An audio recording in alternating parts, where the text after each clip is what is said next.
Misal di wilayah-wilayah timur kan belum ada kejaksaannya. Nah ini khususnya Kabupaten Banyumas ini kelebihan kejaksaan lah kasarannya ya. Ada 2 kejaksaan dengan 1 kabupaten seperti itu. Biasanya wilayah dimekarkan dulu, Betul. baru penegak hukumnya, pengadilannya, kejaksaannya berkembang. Tapi ini lambang spesialnya Banyumas. Di tahun 2004-2009 kan kita sebagai salah satu anggota Anggota Panwas ya, karena money politik ini yang terima sama yang memberi itu sama-sama kena. Pemilu sudah selesai, bukan tindak pidana pemilu lagi namanya, yang itu sudah tindak pidana umum. Dalam momentum Hari Bakti Adiaksa ini harapannya tentunya pemilu ke depan bisa dilaksanakan dengan luber jurdil ya Mas ya. Ketika menangani perkara tindak pidana pemilu itu pasti kasusnya itu tidak jauh dan tidak lepas dari money politik. Nah,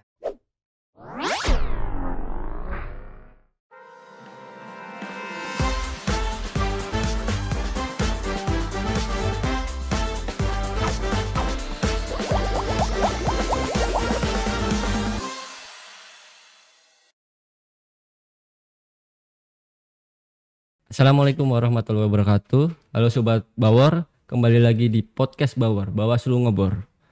Kali ini kita ngobrol santai tapi menarik karena dalam rangka peringatan Hari Adiaksa ke-65. Kita bakal bahas soal peran kejaksaan dalam pemilu. Ya pada hari ini saya tidak sendiri, ada dua narasumber dari Kejaksaan Negeri Purwokerto dan Kejaksaan Negeri Banyumas. Dari Kejaksaan Negeri Purwokerto ada Pak Aji Susanto, Kepala Seksi Tindak Pidana Umum. Dan kemudian dari Kejaksaan Negeri ada Mas Musya ya. iya betul. Siap. Ya, selamat datang di podcast Bawor dan terima kasih sudah berkenan hadir di podcast Bawor Bawaslu Kabupaten Banyumas untuk ngobrol-ngobrol santai lah kita terkait dengan kejaksaan dalam pemilu seperti itu. Ya mungkin untuk mengawali pertanyaan, mungkin pertanyaan kan secara umum dulu lah ya. Karena mungkin kita tahu masyarakat juga penasaran juga karena di Kabupaten Banyumas ini agak spesial ini kejaksaannya. Karena dalam satu kabupaten terdapat 2 kejaksaan.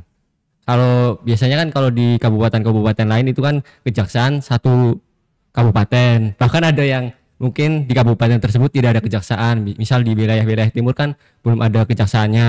Nah ini khususnya Kabupaten Banyumas ini kelebihan kejaksaan lah kasarannya ya.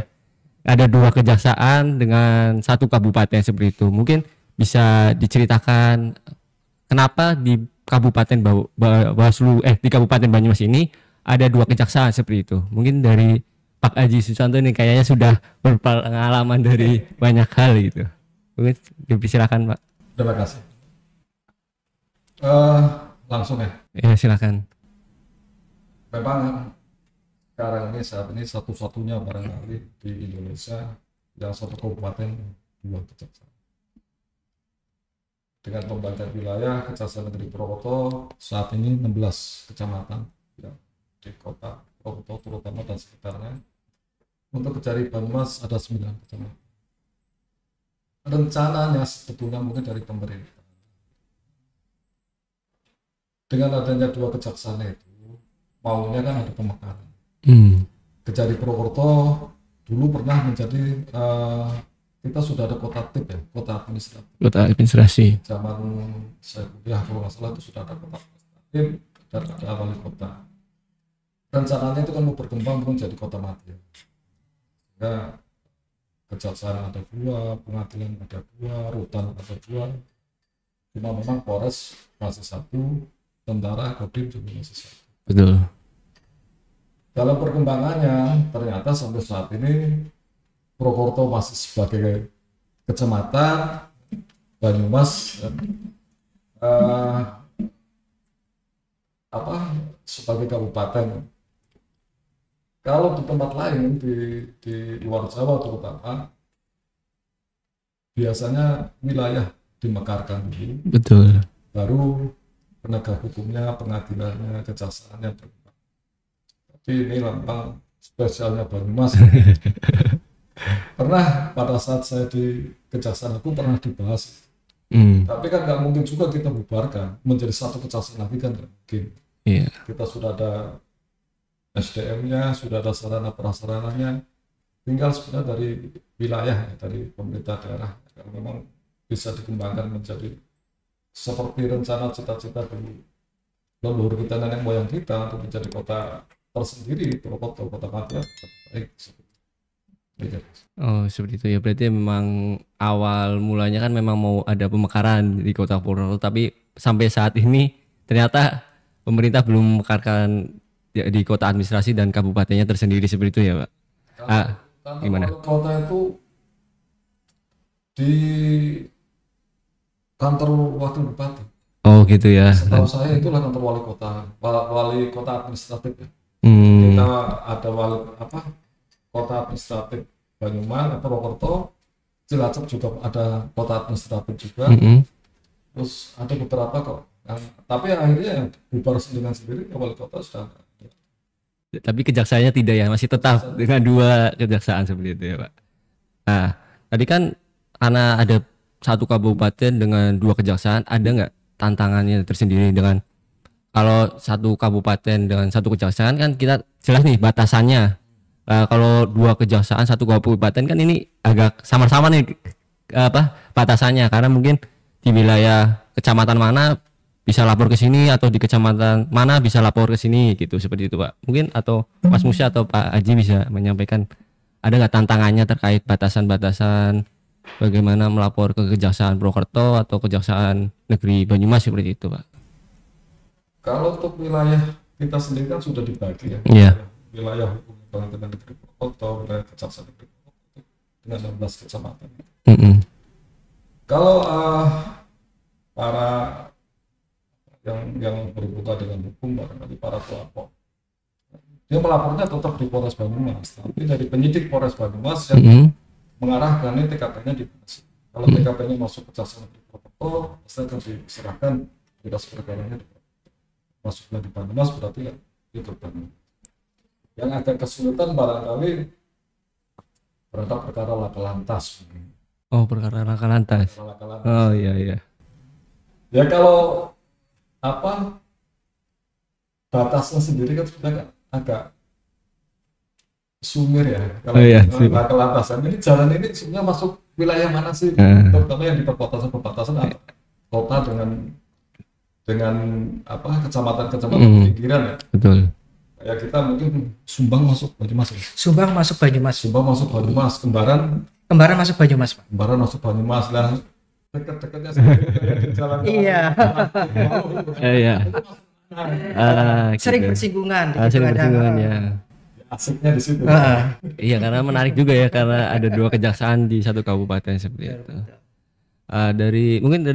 Dari Banyumas tantangan terkait ada batasan-batasan ini sama ya dengan Kejari. Iya, pada Purwokerto. prinsipnya sih seperti yang sudah disampaikan tadi Pak Aji ya. Makasih Pidum dari Kejari Purwokerto. Intinya antara Kejari Banyumas dengan Kejari Purwokerto itu untuk wilayah hukumnya sudah dibagi, Mas. Jadi untuk terkait penanganan perkara itu tentunya kami selalu berkoordinasi dan bersinergi seperti itu. Jadi kalau untuk masalah tantangan di sini pada prinsipnya kami selalu berkoordinasi. Apakah nanti perkara ini lokusnya TKP-nya itu masuk ke wilayah hukum Purwokerto, kemudian nanti ada laporan masuk, laporan diterima oleh tadi seperti yang sudah dijelaskan oleh Pak Aji, itu laporan pertama itu disampaikan ke Polres, kemudian nanti Polres di situ melihat ini TKP-nya masuk Kejaksaan Negeri Banyumas atau Kejaksaan Negeri Purwokerto. Nah, di situ ketika menelaah tentunya penyidik berkoordinasi dengan Kejaksaan Negeri Purwokerto maupun Kejaksaan Negeri Banyumas. Seperti itu. Oh, siap. Berarti saling koordinasi seperti itu ya? Saling koordinasi. Nah, sekarang kita masuk nih pertanyaan yang lebih khusus lagi nih. Karena kita di Bawaslu berkaitan dengan pemilu, mungkin masyarakat juga ingin tahu sebenarnya peran kejaksaan dalam proses pemilihan umum ataupun pemilihan itu seperti apa gitu, atau di mana prosesnya gitu. Mungkin dari Pak Aji selaku Kasih Pidum.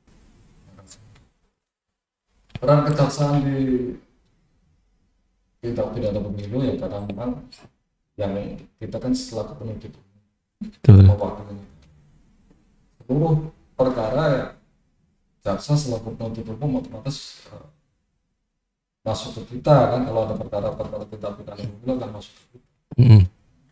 Dan keterlibatan kita memang kalau dulu kita sebagai mungkin salah satu malah ya. Kenapa itu, Pak? Di tahun 2004-2009 kan kita sebagai salah satu anggota. Oh, anggota Panwas ya, karena pada saat itu masih ad hoc ya? Ya, kebetulan untuk anggota Panwaslu kan ada 5 unsur ya. Iya. Satu dari kejaksaan, satu dari kepolisian. Kalau yang 3 umum dari masyarakat. Tapi dengan perkembangan zaman di tahun 2009 kita sudah keluar dari Panwaslu, dan Panwaslu bukan lagi menjadi panitia tapi sudah menjadi badan.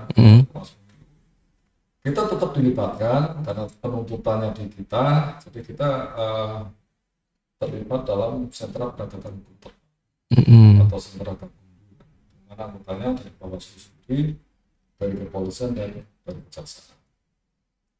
Tugas-tugas kita di kejaksaan di Gakumdu salah satunya adalah menyamakan persepsi, mungkin kan, pemikiran kita, pemahaman kita dalam suatu tindak pidana pemilu.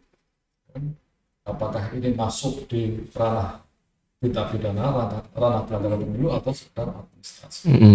Itu biasanya kita malah masuk ketika ada suatu pelanggaran, ada temuan atau laporan yang mau diregister oleh Bawaslu. Kita dari Gakumdu sudah masuk. Kalau menurut kita, menurut tim dari Gakumdu, dari kita, dari Kejaksaan, kepolisian maupun Bawaslu sependapat bahwasanya ini ada suatu pelanggaran pemilu, barulah dari Bawaslu mungkin meregister. Tapi dari tahap pertama aja kita melihat sudah bukan pelanggaran pemilu, ya otomatis kita akan masuk ke administrasi dan diregister. Baik. Berarti kalau secara singkatnya berarti kejaksaan ini masuknya nanti di sentra Gakumdu ya? Khususnya untuk penanganan tindak pidana pemilu. Terus kemudian kan tadi disebutkan sentra Gakumdu. Tentu kan di sentra Gakumdu berarti kan anggotanya kalau dari Kejaksaan Negeri Purwokerto dan Kejaksaan Negeri Banyumas berarti ya? Betul. Berarti 2 kejaksaan di satu sentra Gakumdu. Lah, ada nggak tantangannya gitu? Ketika kan kita tahu bahwa ketika misal tindak pidana pemilu itu di dalam proses penyidikan naik ke kejaksaan ke ini. Tapi untuk penentuannya masuk Kejaksaan Negeri Purwokerto atau Kejaksaan Negeri Banyumas ada tantangannya nggak, atau memang sudah dibagi secara apa ya, secara baik gitu loh pembagiannya, mana yang masuk tindak pidana yang masuk di Kejaksaan Negeri Banyumas atau Kejaksaan Negeri Purwokerto seperti itu? Mungkin dari Mas Musa. Iya, jadi seperti yang tadi sudah dijelaskan ya Mas Fahmi ya, pada prinsipnya kan sentra Gakumdu itu terdiri dari 3 unsur. Betul. Dari Bawaslu, kepolisian, dan kejaksaan. Nah, dari ketiga unsur ini sesuai dengan tugas dan fungsi masing-masing. Nah, tugas dari kejaksaan sendiri di sini yang pertama itu mensupervisi dan menyamakan persepsi dengan penyidik dan Bawaslu. Karena di situ dari ketiga unsur ini kita semua yang tergabung di dalam situ menelaah apakah di situ yang pertama itu masuk ke tindak pidana pemilu atau pelanggaran administratif. Itu yang pertama. Kemudian selanjutnya ketika itu setelah ditelaah masuk ke tindak pidana pemilu, kemudian setelah itu diputuskan, kemudian setelah itu kita melihat sesuai apa yang dilaporkan, lokasinya di mana, kejadiannya di mana. Nah, setelah diputuskan oleh tim, nanti di situ diputuskan bahwa ini dapat dilakukan proses sistem peradilan pidana tindak pidana pemilu, kemudian laporan itu diteruskan dari Bawaslu, kemudian dinaikkan ke penyidik, ke kepolisian, dalam hal ini Polresta Banyumas. Setelah itu setelah ditelaah di situ, apabila ditemukan bahwa faktanya itu masuk dalam wilayah hukum Kejaksaan Negeri Purwokerto, itu tentunya nanti disesuaikan dengan lokasi kejadiannya, sesuai apa yang dilaporkan di situ. Oh ya, baik. Kemudian tentu ada nggak sih permasalahan-permasalahan ketika melaksanakan tidak pidana pemilu ya, ada Iya, betul. laporan atau temuan tidak pidana pemilu, ada nggak sih tantangannya gitu kan, karena kan tidak pidana pemilu ini kan bisa dikatakan cukup susah gampang Iya, gitu ya, betul. misal Tantangan dalam menghadapi iya. menangani kasusnya. Iya, ya, misal betul. kan ini kan berkaitan dengan Betul. kontestasi politik ya, dengan banyak kepentingan di Betul, belakang ya. betul. Nah, itu gimana tantangannya, misal kayak money politik Betul, gitu kan. betul, Mungkin bisa diceritakan ya tantangannya khususnya untuk pemilu, terkhusus tidak pidana pemilu seperti itu. Iya Mas, ini sekalian sharing pengalaman juga Boleh, ya Mas. silakan Mas. Ini pengalaman saya waktu saya tugas di tempat saya sebelumnya di Aceh, di Kejaksaan Negeri Nagan Raya itu. Kebetulan saya pernah menangani pada saat pemilu tahun kemarin, pemilu 2024, itu saya ada menangani perkara tindak pidana pemilu. Tentunya di situ tantangannya cukup berat ya, karena menangani perkara tindak pidana pemilu itu kaitannya dengan politik. Berkaitan dengan politik. Kalau kita menangani, tentunya kami pada prinsipnya menangani perkara tindak pidana pemilu itu tetap profesional, objektif. Nah, di sisi lain dalam menangani perkara tindak pidana pemilu ini sendiri cukup dilematis ya untuk khususnya untuk kita ya Mas ya sebagai unsur sentra Gakumdu ini, karena di dalam penanganan perkara tindak pidana pemilu ini bisa menimbulkan polemik di masyarakat, menimbulkan gejolak politik gitu. Kalau kita menangani, katakanlah ada laporan nih, ada laporan, misalnya disampaikan oleh pada saat itu disampaikan oleh lawan politik, di situ menimbulkan reaksi gitu dari pihak yang dilaporkan. Betul. Nah, padahal di sini kita dasarnya itu yang pertama menangani perkara tindak pidana pemilu ini dasarnya itu yang pertama laporan. Kita tentu dong nggak bisa menolak laporan itu. Nah, setelah adanya laporan kita telah di situ apakah masuk tindak pidana pemilu atau pelanggaran administratif pemilu, kan seperti itu Mas. Nah, ketika itu ditemukan bahwa di situ betul-betul adanya tindak pidana pemilu, tentunya kita naikkan ke proses penyidikan gitu. Nah, setelah itu dilakukan proses penyidikan. Dalam waktu 14 hari harus sudah dilakukan penuntutan seperti itu. Sampai nanti naik ke persidangan sampai dieksekusi seperti itu. Jadi tentunya sangat dilematis ya Mas ya kalau menangani perkara tindak pidana pemilu ini. Ya karena berkaitan dengan politis. Iya gitu, menimbulkan gejolak politik. Kita menangani pada prinsipnya itu berdasarkan asas transparansi, akuntabilitas dan profesional, kan seperti itu. Siap. Nah, kalau dari Pak Haji nih, karena sudah berpengalaman dari tingkatan ad hoc sampai badan tetap ini, mungkin ada cerita menarik terkait tantangan bagaimana penegakan tindak pidana pemilu seperti itu Pak. Ya memang kita terlibat di sentra Gakumdu karena itu tadi disebutkan dari Mas Musa ya. Betul Pak. Tempo waktunya terlalu singkat. Sejak dari penyidikan sampai kita menuntutkan waktu cuma 14 hari. Waktu 3 hari untuk penelitian berkas dan sebagainya, polisi pun seminggu barangkali untuk penyidikan. Kan kalau kita tidak terlibat dari awal,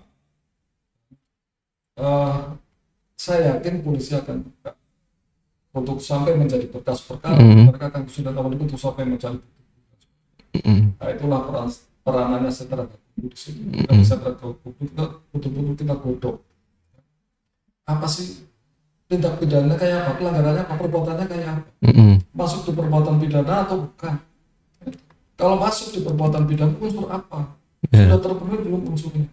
Ketika unsur-unsurnya sudah terpenuhi, alat buktinya apa, adakah keterangan saksi, adakah tersangkanya ngakuin atau ada keterangan tersangka yang membenarkan itu, atau ada ahlinya misalkan, atau barangkali ada dokumen atau barang yang menjadi barang bukti, terutama kalau yang tadi ada disebutkan sama Mas Fahmi ya, money politik. Money politik ini yang terima sama yang memberi itu sama-sama kena. Iya, betul. Ketika ada suatu pelanggaran money politik misalkan, ya kita pasti nanya dong sama pelapor. Oh, pelapor itu ada buktinya enggak? Siapa yang terima? Ketika kita periksa saksi-saksi yang terima, pasti mereka akan bilang enggak. Kenapa? Begitu mereka ngaku iya, masuk. Iya. Dari 100.000 tapi kena pidana, ya mending ngaku. Ya memang dinamikanya money politik kan seperti itu ya. Uang tidak seberapa tapi hukumannya bisa bertahun-tahun seperti itu kan. Iya, iya. Sekarang mungkin pertanyaan selanjutnya ini terkait dengan pemilu kedepannya. Kan kita tahu nih setelah ada putusan Mahkamah Konstitusi kan bahwa sekarang pemilu itu dibagi menjadi dua kan. Pemilu presiden, DPR RI, kemudian DPD ya. Kemudian nanti ada pemilu lokal ya, katakan lokal, DPRD provinsi, DPRD kabupaten, dan gubernur dan wakil gubernur. Dari teman-teman kejaksaan, apakah mungkin ada pandangan gitu seperti apa nanti ke depannya, atau mungkin tantangan yang mungkin bisa terjadi ke depannya seperti apa gitu pada saat nanti ketika pemilu nasional atau pemilu lokal ini terjadi seperti itu. Mungkin dari Pak Aji. Kalau harapan saya, kita masih tetap dilibatkan di segala hukum. Walaupun sudah ada dibagi-bagi seperti itu, tetap karena sepanjang undang-undangnya masih seperti yang sekarang dengan tempo pemeriksaan yang harus cepat, karena nggak mungkin ada tindak pidana pemilu kalau pemilunya sudah bubar. Kalau pemilu sudah selesai bukan tindak pidana pemilu lagi namanya, itu sudah tindak pidana umum. Kan kita diberi ruang yang terlalu yang sangat singkat. Ketika masa barang ini masa tenang pun, bubar dari masa kampanye kan kita sudah nggak bisa lagi untuk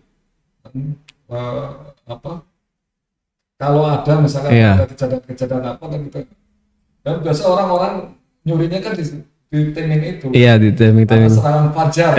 Siap ya, bahasanya serangan fajar ya. Masa tenang itu orang, para penegak hukum biasa sudah sudah calling down, sudah ini lagi itulah dimanfaatkan para peserta pemilu ini untuk melakukan serangan fajar. Kemudian ini tadi menarik nih ketika jangka waktu tindak pidana pemilu singkat itu. Dari teman-teman kejaksaan berarti merasakan ya kalau memang proses pelanggaran khususnya tindak pidana itu singkat ya. Betul Mas. Jadi tempo waktu proses penanganan perkara tindak pidana pemilu itu sangat cepat Mas. Ya, sangat cepat. Jadi pada saat itu karena itu pada saat itu estafet ya, ketika dari penyidik diserahkan ke penuntut umum, kemudian dalam waktu 5 hari harus sudah dilimpahkan ke pengadilan. Nah, ketika sudah dilimpahkan ke pengadilan dalam waktu 7 hari itu harus sudah diputuskan di situ. Jadi pada saat itu ketika perkara itu belum limpah pun kami harus sudah menyiapkan surat dakwaan sampai surat tuntutan Bapak. Seperti itu. Jadi harus kita itu kejar-kejaran waktu Mas di situ. Siap. Kalau kemarin di pemilu atau pilkada ada nggak yang sampai putusan? Mungkin dari pengalaman di tempat sebelumnya dari Pak Aji atau Mas Musa, ada nggak sampai yang putusan?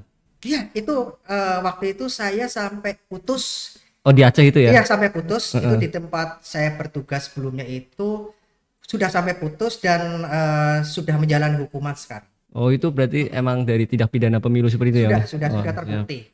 Kalau di Banyumas kemarin dari ini ya? Dari mana? Saya sebelum di ya, itu ada nggak Pak? Kebetulan tidak ada laporan, ada 7 temuan yang nggak ada yang naik.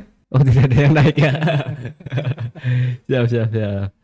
Oke. Selanjutnya ini kan kita mau mendekati Hari Bakti Adiaksa ya, yang ke-56 tanggal 22 Juli. Kalau boleh tahu Hari Bakti Adiaksa itu apa itu loh, Mas? Atau Pak, hari jadi atau hari apa gitu? Kalau kalimat dari teman-teman kejaksaan itu. Kalau di kejaksaan jadi kan ada hari lahir. Iya. Lahir di tanggal 14. Oh, hari lahirnya 14 September. Jadi itu dicanangkan oleh para pemimpin kita dulu untuk supaya kita tampil ke masyarakat, kita menunjukkan bakti kita kepada masyarakat. Oh Nah, ya. biasanya kalau namanya hari bakti, ya, kita adakan apa, Anjangsana ke panti asuhan, Hmm. Anjangsana ke panti jompo, kita berikan sekedar apa untuk apa teman-teman di sana kan, di tempat panti jompo atau panti asuhan. Ataupun karena hari bakti, eh, kita berusaha memeriahkan dengan olahraga-olahraga jalan sehat itu kayak siar. Iya iya. Ini loh kejaksaan. Ya, kita adakan lomba-lomba biasanya yang ada yang melibatkan masyarakat, ada yang melibatkan instansi penegak hukum yang lain. Itu biasanya ya kalau di tempat kita ada yang ya kita di jalan sehat atau sepeda santai biasanya. Oh seperti itu, siap siap. Di hari Bakti Adiaksa ini ada nggak pesan-pesan dari kejaksaan, baik Kejaksaan Negeri Purwokerto atau Banyumas terkait dengan demokrasi pemilu kedepannya seperti itu? Mungkin dari Pak Haji nanti dilanjut. Oh, Mas Musa dulu Oh, boleh. Jadi pesannya untuk pemilu kedepannya Iya. dalam momentum Hari Bakti Adiaksa ini, harapannya tentunya pemilu ke depan bisa dilaksanakan dengan luber jurdil ya Mas ya. Iya. Itu di situ pemilu bisa dilaksanakan secara langsung, umum, bebas dan rahasia. Terus harapannya ke depan tentunya yang jadi perhatian kami, para aparat penegak hukum, tentunya di situ yang menjadi perhatian itu mengenai money politik Mas. Karena dari kami sendiri yang dari tahun ke tahun dalam periode pemilu itu, ketika menangani perkara tindak pidana pemilu itu pasti kasusnya itu tidak jauh dan tidak lepas dari money politik. Nah, itu cukup jadi perhatian kami dan harapannya nanti ke depan itu mungkin sudah menjadi budaya masyarakat ya Mas. Itu perlu kita edukasi, kita perlu sosialisasikan kepada masyarakat untuk memperbaiki sistem supaya pemilu kedepannya itu bisa lebih baik, seperti itu. Siap. Kalau dari Pak Haji nih yang lebih senior. Siap. Banyak masyarakat demokrasi ini seperti yang perlu disampaikan kan, bukan jujur ya, langsung pas rasa jujur dan adil kan. Kami dari Kejaksaan siap mengawal terus pesta demokrasi. Kalau memang ada tindak pidana yang memenuhi unsur, kami siap melaksanakan penutupan. Ya, baik. Ya, baik, terima kasih Mas Musa dan Pak Haji atas sharing-sharingnya terkait dengan Kejaksaan Negeri, Sama-sama. khususnya di peran di pemilihan umum. Semoga kita bisa sharing-sharing kembali lagi ya. Boleh kita dengan ngobrol lagi. tema-tema yang menarik seperti Betul, itu. betul. Baik, terima kasih. Ya, demikian Sobat Bawaslu terkait dengan podcast dengan Kejaksaan Negeri Purwokerto dan Kejaksaan Negeri Banyumas. Semoga pemilu kedepannya lebih baik lagi dan lebih berkomitmen. Terima kasih. Wassalamualaikum warahmatullahi wabarakatuh. Waalaikumsalam.